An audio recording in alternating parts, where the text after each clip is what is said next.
Hi, I'm Kirk Chug. And I'm Cory Moore. We are the Gentleman Project podcast. We help you turn the time you have with your kids into time well spent. Yep, Kirk and I talked a lot about how to be better dads and to raise gentlemen, and we realized that more people wanted to be inspired and talk about that, and thus this Gentleman Project podcast. We've had lots of conversations with each other and with our friends, and what we decided to do was to record some of these conversations and bring them to you in a podcast. We hope you enjoy.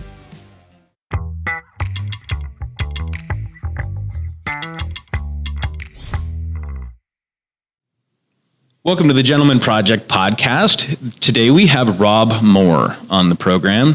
And Rob is a unique guest for us because he is Cory's dad. Yeah, we don't always get to have our own fathers on the podcast. This is kind of a once in a lifetime interview. Get to interview my own father about being a father. Sure. And the unique thing about this relationship is you guys' offices are about 20 feet apart from each other here at Big D Construction. And you guys have both had leadership roles in building Big D Construction for a number of years. Cory, you've been here for 23 years. Something like that. Rob, how long have you been here? It'll be 45 in January. Okay. So I'm sitting here with a couple of people that have built a lot of things all over the country, and they've done it together. They're both leaders, and I think we've got some great stuff to learn from them today. So without further ado, Rob Moore, Cory Moore, the father-son combo. Rob, let's talk a little bit about your family. And besides Cory, tell us about your family, your kids, and my wife your background. First. She's probably the most important because without my wife, we don't have kids. Right? So, wonderful wife, Christy. We've been married for about 44 years. The year after I started with Big D back in January 16th, 1976. So that dates it, doesn't it? So Christy and I have had quite a roller coaster and fun ride, and Cory here is our oldest son, and we have a daughter, Mackenzie. Mackenzie is about 5 years younger than Cory, and Braden, our youngest, who also works in the business with us with a very important role, is around 36 years old. So. And then the most important really isn't your children. The most important is your grandchildren. So I like it. I'm lucky enough to have 9 grandkids, and the fun part of that, each one of my 3 children have 3 children. Oh wow! Cool. So that is just easy to keep track of. That's incredible. Well, we're a tight family. We get to do a lot of things together. As we get older and grow up, that's a little harder. This year, obviously, very hard. But the fun part about our family is we're a family unit. We've got stories that we can talk about of our family and how we do bucket lists and why we do bucket list trips and where we go. And we've done about 9 of them now that are very, very focused on family and keeping the family together. That's awesome. And that's pretty darn important to me. Yeah. What's the best bucket list place you've been? Oh my goodness, they're all so unique. You got to pick one, Rob. there's several. Probably the ones that I think the grandkids have enjoyed the most was a Disney cruise. Oh, fun! So we took all the kids on the Disney cruise. They all had their ability to reach out and explore and kind of be themselves. At the same time, be very safe on a cruise ship because they have their own little GPSs, which they actually thought were watches, and they're not. Right? They're ways for their trackers for us to be able to track That's awesome. Our kids and grandkids. So, the fun part for us is we're getting into today's world is just being that family unit, and how can we keep that going today like we maybe did in the past? And that's difficult. As you know, each one of the families grow up and become their own identity. They become their own family. They got things they want to do or need to do to build their family unit. And it's been very fun to watch and watch the kids grow. The kids, not just my children, but the grandkids with them. And it's been really exciting to see how they have been parents. Yeah, but that's really rewarding. So, Cory, I'm looking at you. Any of Cory's kids remind you of him? Cory's kids we refer to as a wild bunch, because Cory and his bride Amelia are the funnest two people you'll probably ever meet. But they get away from work and what they do, and we have a little saying: "Work hard, play hard," and they are the epitome of that. That's awesome. They do a really nice job of that, and their children are a reflection of them. That's great. So I've known Cory for a number of years now. I have always known that your family has had that motto of work hard, play hard. And it might be because growing up, we had the same motto in my family. But Cory has told me many things that you have taught him, and the things that have kind of been the family mantras, and that's always been one of them. The other one is never, ever, ever, ever give up. Oh, you missed a never. Oh, shoot. So, Cory, talk to us a little bit about how that motto has blessed you and your family and professional life. Yeah, no doubt. Rob has a lot of mottos that he taught us growing up, and maybe preface that with really a fantastic father. Certainly the number one person that I look to as my example of being a good father. Rob was my football coach, my basketball coach, my soccer coach, my baseball coach for the very short time I played that, while building a very large business. Which, looking back, I say this often, I have no idea how he did that. It's pretty impressive. Rob and Christy, my mom, were extremely focused on being at every event, at being very involved in their kids' lives. And they're still that way with their grandkids. It's harder with 9 to get to everything, and they do everything they can to do that. So I think the number one lesson that Rob told me is he put family first in his life. So not only did we have great mantras like never give up, but we also I think all of us put our families first because they did, and we saw that. So I guess my question, and maybe I know some of the answers to some of these questions, but I'll let Rob answer them, is, Rob, tell us why family first for you, because it's obvious that was important.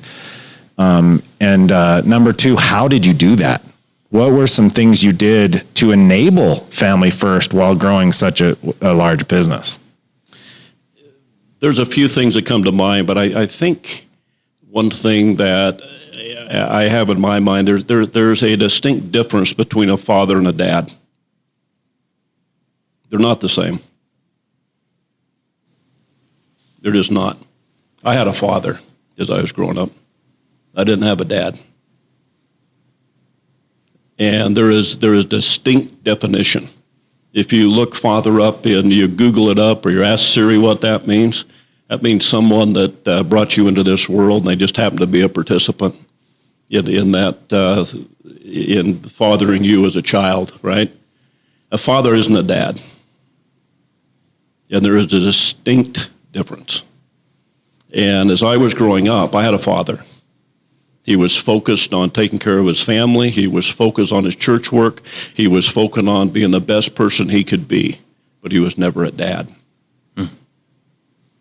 Now, this is important as I think it shapes fathers to dads. When you have a father and you don't have a dad as you're growing up, I love my dad, love my father, right? But as you're growing up, looking back at your own childhood shapes your future. Sure. And as you're shaping your future, you're putting down a list, even mentally, more so mentally, of what am I going to do different?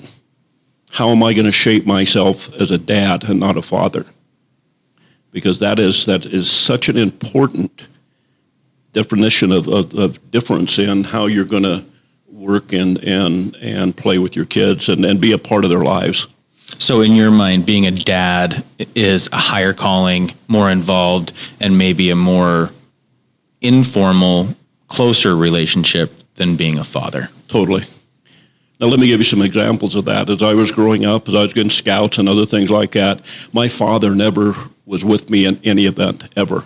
My father never came to any event I was in. I was a little bit of a kid when I was growing up, so I wasn't really great in sports. However, you still need that support, right? You need someone to watch out for you. You need someone to care about what you're doing. So as you're moving forward as from father to dad, and you see the definition difference, or you see what's happening that is different, it was a major focus of mine to hang out with my kids. It's a major focus of mine to hang out with my grandkids as much as I can. And I had one of my children says, this year, Dad, you've done something you can't do, or you haven't done in the past, but something that you give that is just different. You're giving your time. Yeah, we've heard that. That's been a common theme in the last couple episodes. Is that's how you show your love to your kids, especially nowadays. All of our advertising campaigns and everything else, all they're trying to do is get our time. They want our eyeballs. They want our attention. And I think today more than ever, our kids see that everybody wants my attention. And if mom or dad give me their attention, that translates to them into I'm important. Yeah, and you look at some of the things that Cory just said, and it is the kids were growing up. That was important. Cory was growing up at 8 years old. He said, I want to play football. We went out and played football, and I'm sitting here on the sideline. I'm a pretty aggressive guy, and I'm sitting here just, come on, let's go. And the coaches were just beating these poor little 8-year-old kids up, right? I mean, come on, they were just tearing them down and not making them feel very good. And I thought, well, first off, my wife Christy says, you know what? If you don't like what they're doing, you can make a difference by doing it yourself. Great lesson. And that my wife teaches me a lot. But that was, if you don't like the way they're talking to the kids, they don't like the way you're coaching, jump in and do it yourself. And like Cory says, we were a young company back then. There was only a couple of us in the office, right? And we're trying to build a business, and we're trying to take care of our customers. But what was important was Christy says, if you don't like how that's happening, jump in and make a difference. That was probably one of the most enjoyable things I've ever done with my children. And to be able to take it the next year and jump in. So I'm going to be a coach. And what I found was it wasn't just the impact you can have on your own kids. It's the impact you can have on others. I remember one young man, I don't want to say his name because he might be out there and he'll recognize this, but gosh, his self-confidence was so low. And I'm thinking, my job as a coach is to lift folks up. Yeah. My job as a dad is to lift folks up. And as a coach, you're so close to being so perfect. You're so close to catching that pass. You're so close to have it coming off the tips of your fingers and into your, right? And you can go, and you can do better. And what I saw by coaching that first year was you can make a difference in people's lives, in young people's lives, by being a little bit more kind and say, by gosh, you can do it, and lifting them up. There's nothing better than watching a kid float. With self, right? They're floating. It just occurred to me that there's a lot of similarities and parallels between being a coach and being a dad. Totally. Really? Yeah. I mean, it's the same goal. Like if your goal is to lift people and make people better versions of themselves, what better definition could you have as a father or a dad, as you put it? Yeah, and I think we don't know. We don't know how to be dads, especially when we're going from a transition from a father to a dad. We don't really know what that means, right? Yeah, there's no guidebook. I'm a kid from a little ranch. I mean, I just had to watch other people.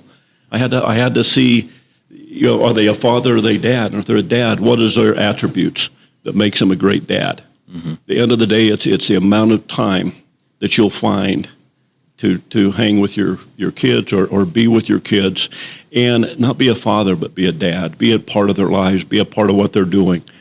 My wife was the epitome of that. My daughter was a gymnast. She started from 5 years old and went to 16. 4 hours a day in gym, and every Saturday there was a match. The boys and I would just kill it in the yard and just work like heck, because in the afternoon we wanted to go to the club and play some golf. Right, so that was the work hard, play hard thing. Mm-hmm.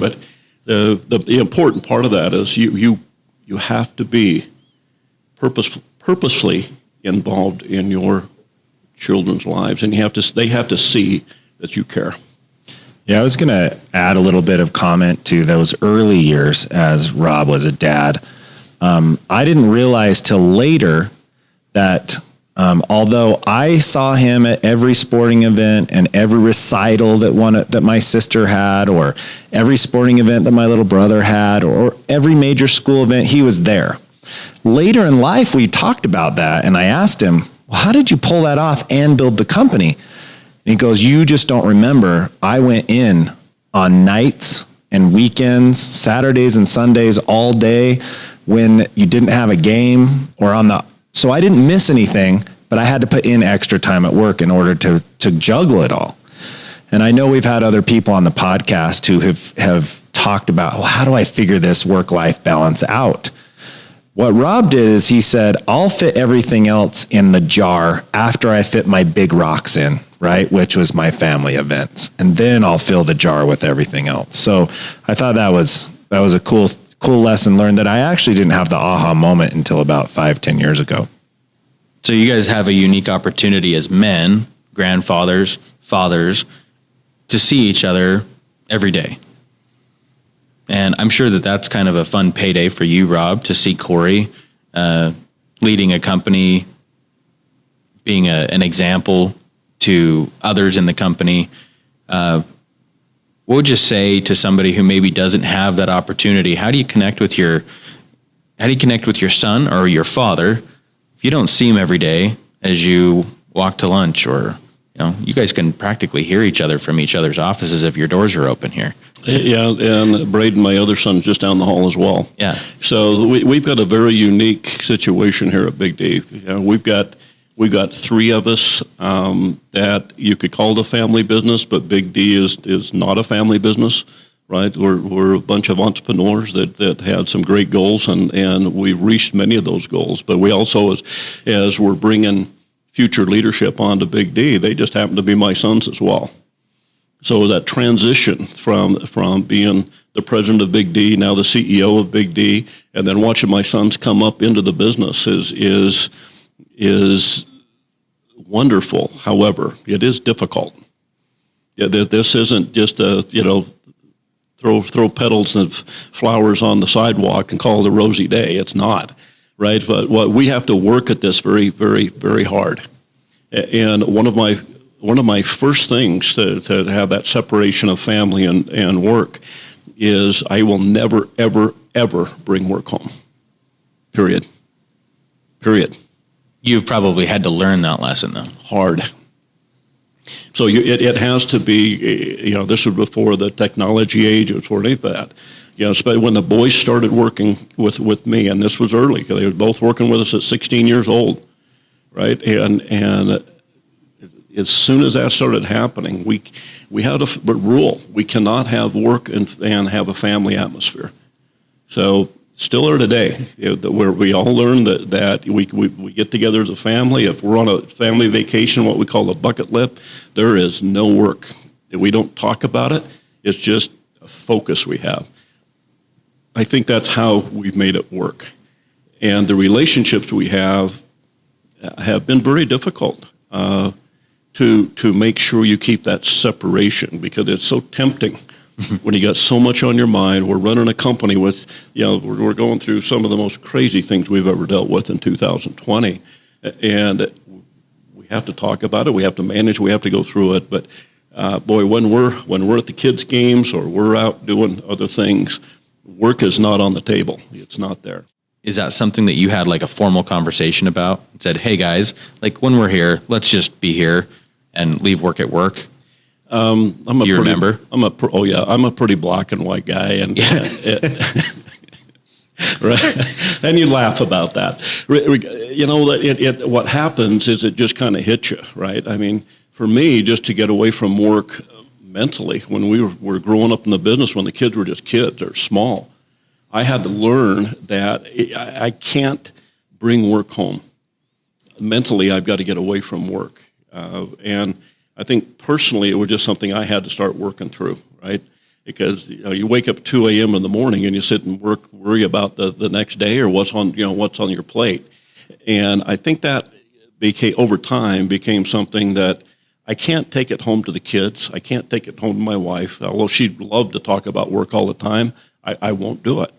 So that was when the kids were young. As they was growing up, they probably didn't know any different because I wouldn't talk about work unless we was in that environment. And then when they got in the business, it was a rule, and I just made it. And everyone seems to follow it because we don't talk about work. Yeah, I have to say that I didn't have to learn that trait. It was already part of my life because Rob was already that way, right? He already had learned that on his own. And so I've been the same way without even really trying with my wife and my kids now, like with my young kids. And we try not to talk about it. And we're pretty successful. I would say most of the time, we're not talking about work if we're on family time, right? Whether that be vacation, family dinner, get together for a birthday, you name it. And I think he's the same way I am, and that it kind of, as technology grew, it became easier and easier to get sucked in. So similarly, we try to turn the phone off, set it aside during family time, not respond to emails, the whole 9 yards. Yeah, I know that from just texting Cory. If I text Cory, I know I'm not going to get an immediate response because most of the time I end up texting him in the evening and I get a text back after his kids go to bed. Happened last night, right? Said, what time were we meeting in the morning? And you said 9:30. But it didn't happen for like 3 or 4 hours after I sent the text message. And I was thinking, okay, what time am I getting on the road in the morning? But I knew Cory, he'd do what he said he'd do. And we had, the appointment for the podcast this morning, but he was with his kids last night, right? Cory? He's nodding, yes. I was with my kids. I usually answer in the early morning. Yeah. If you want to get with Cory, it's like 4:00 in the morning. Talk to the dads out there that have a hard time leaving work at work and bringing the drama home when they do feel like they need somebody to talk to about what happened in their day, but not bringing that stress and drama home to their wife, kids, and other family. Well, first of all, I would tell the dads, I have them think through, is what's on your mind important to your kids? Is it important that they understand the drama or the issues you're going through with work? Or is it important when you show up at the front door, you're interested in what they're doing for that day? And I think the discipline to shut it off is incredible. You have to focus. And, the kids want to talk about what they've been doing, not what you've been doing. So, I guess if I was going to bring that home, I would think that maybe that was a little bit of a selfish side to me, that I want to talk about, gee, did you know what happened to me today? Right. And the other thing is your wife has probably been there with your kids all day long, dealing with all the issues. And she just doesn't necessarily need to listen to all your problems of the day. She needs somebody to listen to her problems of the day. Because my wife used to tell me, I don't have adults around me all day. I don't have intellectual conversations. She does now, right, because the kids are all older. But I think it's really difficult when you're especially young dad that's coming out. They're trying to make their way. They're entrepreneurs. They want to make a difference. Now sometimes their wives are their partners, right, or girlfriends or significant others are their partners, and maybe you can do that. But we're talking about dads now. So if you're talking about dads, I think you need a focus, just like you focus at work. You have a plan, and again, our plan was simple. You just don't talk about work. So the discipline that you talked about, I think, is important because, I mean, that was just gold when you said that. Is it important to them what you have to say when you come home, or is it more important that you listen to them? I think a lot of times as men, we succeed in that by not bringing that home. But then all of those things that we feel like, man, I really need somebody to talk to about this, we kind of bottle that up, and then at some point we feel like we've got nobody to talk to. And as a dad, I've felt that way with like dad frustrations. I work by myself. I don't have an office I can walk down and just sit by the water cooler and talk to people and decompress or vent about issues in my business. I'm kind of an island and I'm on my own. Networking has been really good for me in that way because I've gotten some great friends that I can talk to about some of those issues. So I think there's a balance between like the discipline of not bringing it home and not talking about it. Because really your kids are probably not going to be the ones to solve your problems at work. Your wife might be later after you put the kids to bed or whatever. However, like what do we have as an outlet? Like that's an honest question. What do we have as an outlet if you don't have a close group of friends or somebody like your dad or your son in the business that understands what it is that you're going through, that you can say, hey man, I got to go to lunch and talk about some stuff, get it off my chest. Like, what do you say to those guys? We do go to lunch on purpose and talk about work, right? There are times when we say, okay, we're going to lunch today and we're going to talk about that. And we have the benefit of having great partners at Big D, that we talk constantly to about that kind of a thing. And there are times for me that I'll go home and purposefully talk to my wife about something that's happening at work, right? And I think we had some others on the podcast that will sometimes say, you know what, there's a lesson in what was going on at work that I want to teach my kids. And Rob did that too. You know, there were times when there was purposeful conversations about it. So I don't know if you guys have noticed this, but I don't remember who it was, that they said, go on a date with your wife and don't talk about kids or money. Good luck. And so I've tried that with my wife. Like we'll go out to dinner and, you know, the default conversation is, hey, what's going on with the kids? You know, how are they doing? How are they doing in school? What's going on in their lives?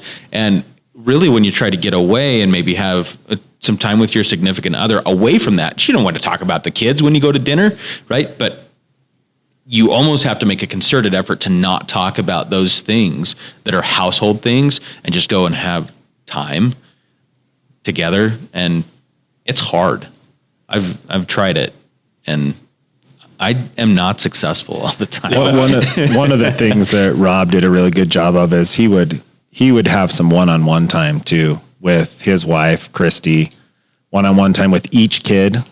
Something that's super important to me is date nights with just my wife, date nights with just an individual kid or trips with individual kids. And in fact, Christy, Rob's, my mom, takes our grandkids now on trips, like one-on-one trips with grandma, which is really, really, really cool.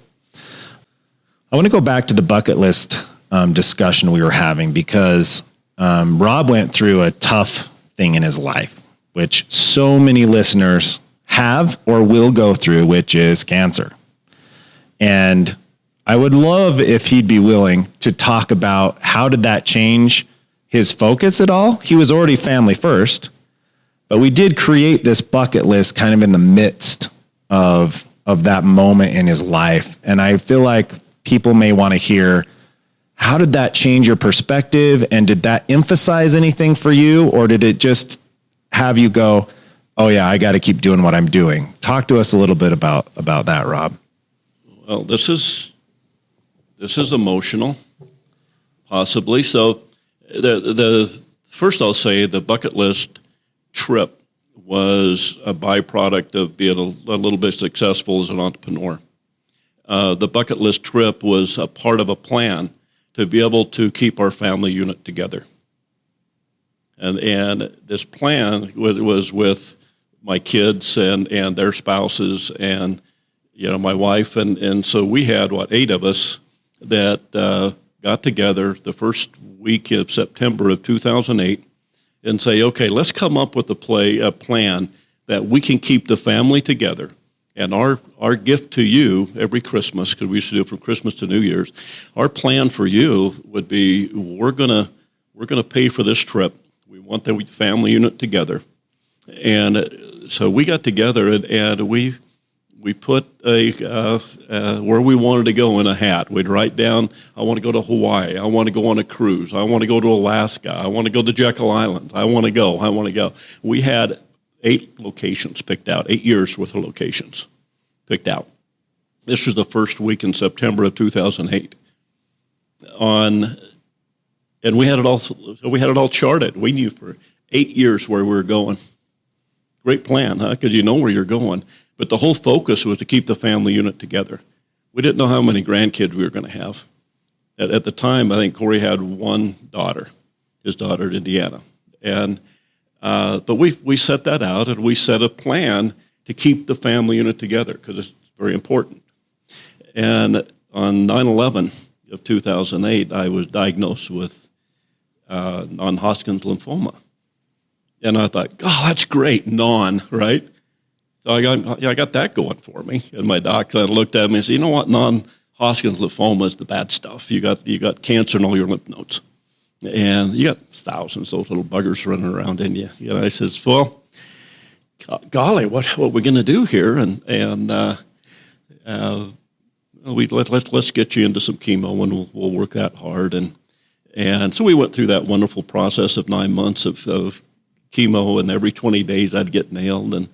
But the end, I think looking back at that now, it was a couple of things. I had a really, really strong wife in Christy, and Christy would just, we're good here. We're going to keep this family moving. We're good. The hard thing was when my boys broke down and cried in front of me. That was a hard day. And I had to lift them up, and I had to say, boys, I need you here. I need you to be strong. I need you to be with me. Get your chins up and your shoulders back, and let's just get at this. We'll be fine. But what it did was it reinforced the strength of our family. The boys did get their chins up. The boys did get their shoulders back, and we fought this hard with a light at the end of the tunnel always. There was never a moment, ever a moment, I didn't think I could get through that. Now, the interesting part of that is my doc just happened to be Cory's bishop at the time, or in his ward. So they would always talk a little bit. I mean, how's your dad doing? Da da da da da. And we always had that outlook of we're going to get there, we're going to get through this, we're going to get her done, right? And we'll be fine. And if anything, it strengthened our family unit, right? They watched their dad go through, pretty tough time. And from weakness to strength again, and I tease with myself a little bit because I said, "There's nothing that'll scare me now, nothing." And then you think and ponder that for a moment. What will scare you is if something happens to your kids, if you can't keep the family unit going, if you can't keep the direction going that you've laid out and your goals, and your kids are following those. That's when you fail. That's what would scare me. So if anything, I think, and I'm just thinking through this now, it strengthened our family. And the bucket list trip be kind of funny because we didn't do it because I knew I was going to get cancer. It had nothing to do with it. It had to do with the strength of the family and keeping the family together. And it was important and still is. We're doing our last bucket list trip on that next summer. Will be our last one out of the draw party. And then we'll do it again. It did make those bucket list trips extremely important, right? Because we weren't sure how long Rob would be with us at the time. That's where we were at. Now he's been in remission for a long time. How many years now? It's January of 2000. Quite a while. 10 or which is 2009, end of January 2009. Long time, 12 years or more. Which is amazing. But those bucket lists just became extremely important and still are. I mean, I am very good friends with Rick, who's my sister's husband. A lot of that is because of this bucket list trips. The cousins are extremely close, like brothers and sisters, because of these bucket list trips. So I think there's a lesson for the listeners. It's harder as your family grows. When you're outside of your immediate family, and now you're talking about your extended family, these bucket list trips have been a glue and have made sure that we all have relationships. We talked earlier about some of Rob's isms. Work hard, play hard was always one. And we didn't grow up on a farm like he did. And so it was super important for him that we worked hard in the yard. He had about 1.5 acres growing up. And, we We put in the sprinkling system together. We put in all the rock walls. We pulled the weeds. We put in the grass. We built that yard because it was the closest thing to the farm he could get. And then we played hard together after. Often we would have a tradition of going to the golf course after we had worked all day, in the yard. But so there was work hard, play hard. There was never, ever give up, which he constantly still reminds us of to this day. I do remember one that he used often as he was going through cancer, and that was attack life. And Rob he always has been that personality of, we'll get through it, we can do it, eternal optimist, we will fight this, we will win. And he did that with cancer. He said, this will not beat me. It's amazing the guy going through the chemos to the one telling his boys, we got this, right? And he would often say, attack life. And I think that's another important ism, that when the going gets tough, attack. Don't cocoon, right? And he definitely taught us that. So, Cory, I'm going to ask you a question.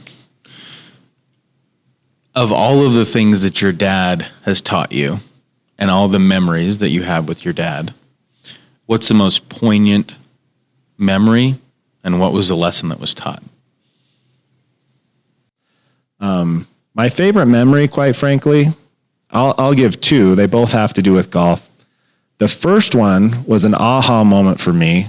Rob will remember this. We went to McCormick Ranch in Phoenix. I don't remember how old I was. I would say somewhere around the 13 years old, 14-year-old range. And we're on the second hole, and I'm in awe. I haven't really left Utah that much at this time. And there's palm trees, and it's warm, and it's gorgeous, and this golf course and lake and a beautiful hotel, and I'm just in heaven. And we're standing there kind of waiting for the group, I think, in front of us, and Rob turns to me very serious and formal and says, this is why we work hard. And I was like, oh yeah.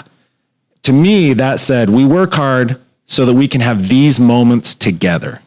We work hard so we can go on a trip, something really special.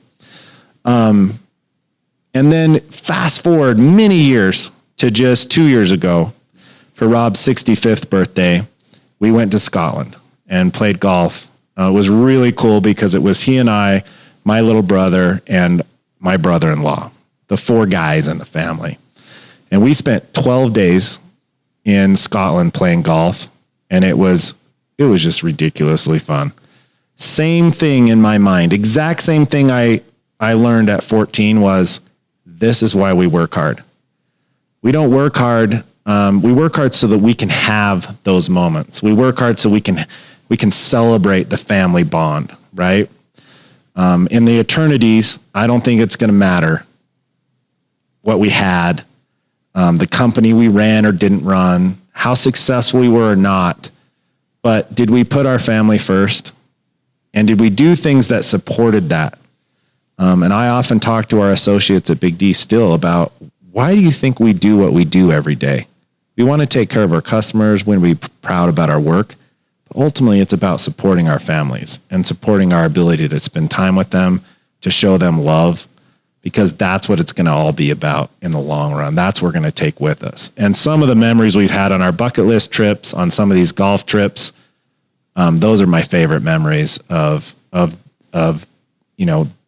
hard work, the never give up, the attack life in its fruition, were these great moments of love and time together. What Cory didn't tell you is walking down the fairway together, just he and I, kind of shoulder to shoulder. And he's got tears running down his eyes, just running down his cheeks. And we're walking up the hole, beautiful day. And I said, son, what's going on?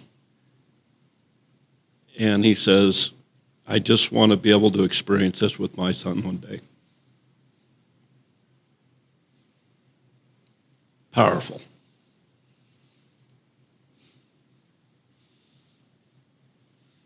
Doesn't get better than that. You said it, Cory. Yep.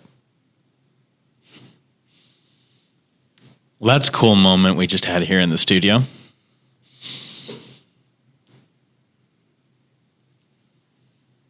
You guys are two peas in a pod. You know that?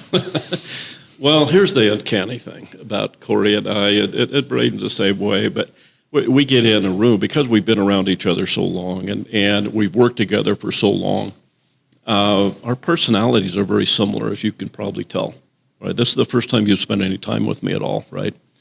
And it's uncanny when I sort of thought, and I'll go through the first few words of the sentence, and Cory will finish it. Or I can count a dozen times when we open our mouth and say the same exact thing. He was doing a podcast this morning to the overall company. A Friday morning, we had 284 folks on the podcast. It was a Zoom, and he was there, and I'm sitting here listening to this. You know how hard it is for a father, first off, but for the guy that's had the ball for so long, and I'm saying, okay, make sure I'm just sitting here, make sure you hit this point. And just before I could even get it typed on my text, he says, oh, and by the way, let's make sure, and I'm thinking, oh, this is it, right? When he's sitting here thinking what I'm thinking, and as we're trying so hard to take and move the company, right, and have a succession plan, which we have in place now, and to be able to know that the values that was instilled in me from Big D Living Good, and the values that I've had growing up, right? Some of these things we take into business as well, right? The never, never, ever give up, works in business every day, right? Yeah. It just does, and you always gotta have this positive attitude all the time. I don't care if it's cancer, I don't care if it's a bad situation, you got to work through it. Right? You always got to have a little sense of humor as you're doing that too. So you probably know that of Cory and I now. Yeah. We use our sense of humor to get through some pretty tough stuff. So that's important. The play hard, work hard is a byproduct of everything we do. But here's the most important thing that I think that my kids and grandkids are really focused on, and I try to instill this in the company as well. And it's just something simple. I was on a panel with Ernst & Young's Entrepreneur of the Year program. I was a national judge 2 years in a row, and they had me on a panel. And they says, Rob, just give me one thing. Give me one thing that if you was going to say that's the most important thing that you could share with other entrepreneurs and CEOs of companies. And I said just this: make a promise and keep it. It's that simple. In anything you do. Whether it's with your children, it's with your coworkers, anything you do, if you make a promise and you keep that deep in your heart. When my grandkids, I say, I'm going to show up for that, and if I don't, right, I promise is important to me, no matter what. You have to set up the boundaries a little bit. You have to be able to set up things that you're going to do, and you do things by example, right? That's how you lead. That's how you be an entrepreneur. That's how you be a CEO of a company. You have to lead by example. And I think the leadership that you bring into your family, I think the kids watch that. What are you doing? How do you behave? How do you treat other people? Right? Do you actually make a promise and keep it? Or is it just, right? Do you never, never, ever give up? Or dang it, did I ever give up in cancer? No. Because I told my kids that in 1996. I got a plaque on my wall. I got it in my home office. Never give up. Never, ever, never, ever, ever give up and attack life. So, but you really have to live and breathe your beliefs. You can't just talk about them, right? You just can't throw them out there. It has to be you. It has to be a part of you. And your kids see that. Your grandkids will see that. You become a dad and a papa. Yeah. And those traits are important. They're important to me. No matter what, they're important to me. So I think how you live and breathe every day and your beliefs are strong, that's what's important. And the kids will watch that, right? Mm-hmm. And then they're going to build their characteristics on that as well. Well, I think you've done a really good job of defining what a gentleman is. With those words that you just said, that you make a promise, you keep it, and you do what you say you're going to do, You don't make promises you can't keep. And what do you do when nobody's looking? Those are just integrity, right? And you can't be a gentleman. You can't be an involved, purposeful dad without doing those things. And if we all have something to work on, because none of us are perfect, it's being mindful, I think, of what are the promises that you have made? What are the promises that you have made by implication?